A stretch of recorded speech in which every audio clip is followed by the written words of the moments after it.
Récemment, lors d'un live, je parlais de 3 genres de MLM et je te les rappelle, on trouve des MLM éthiques, des MLM rock'n'roll et des Ponzi Games.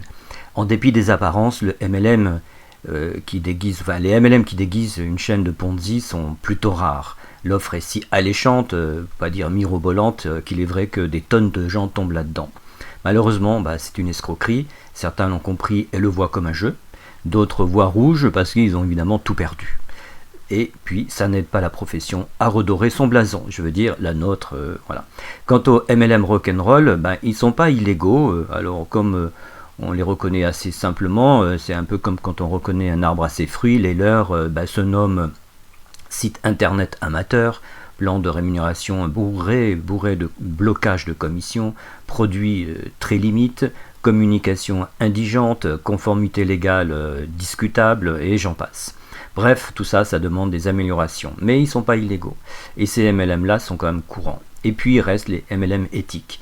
Ils se caractérisent par un concept business exemplaire, avec un site internet professionnel, un plan de rémunération égalitaire, des produits hors normes pour pas dire innovants, une communication corporate, une conformité légale irréprochable, etc. La cohérence est totale entre le discours et la réalité, et ces sociétés éthiques sont transparentes, respectent les lois de chaque territoire où elles sont implantées, voire même si elles ne peuvent pas s'y conformer, elles ne s'y implantent pas, et c'est l'explication de ce pourquoi certaines sociétés multimilliardaires sont implantées dans très peu de territoires, c'est juste parce que c'est compliqué pour elles de respecter les réglementations locales. Et puis, en plus, elles travaillent très dur à sécuriser l'engagement de leurs distributeurs. Et donc, d'après toi, avec quel type d'entreprise tu vas le mieux parrainer? La réponse, avec ces deux-là, c'est-à-dire les Ponzi Games et les MLM éthiques. À toi de faire ton choix.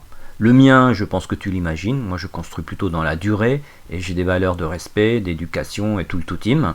Et puis je dois te dire une chose, si j'avais à choisir un MLM, mon premier critère serait celui-là. Est-ce qu'avec ce projet, on parraine facilement? C'est vraiment mon premier critère.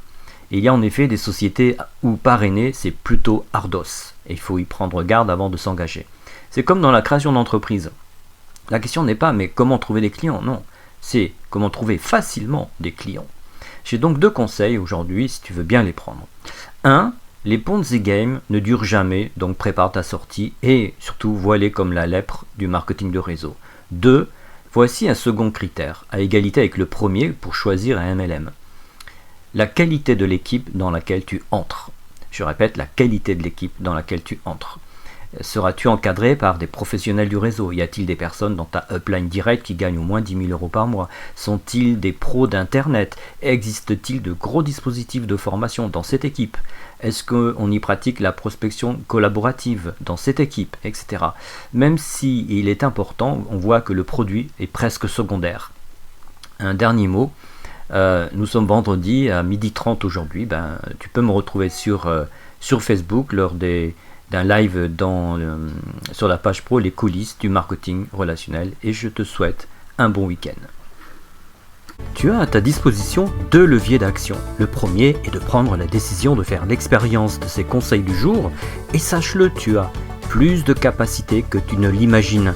Le deuxième est de tout simplement t'offrir une session d'orientation gratuite, c'est-à-dire un entretien de vive voix avec moi. Consulte les modalités en description.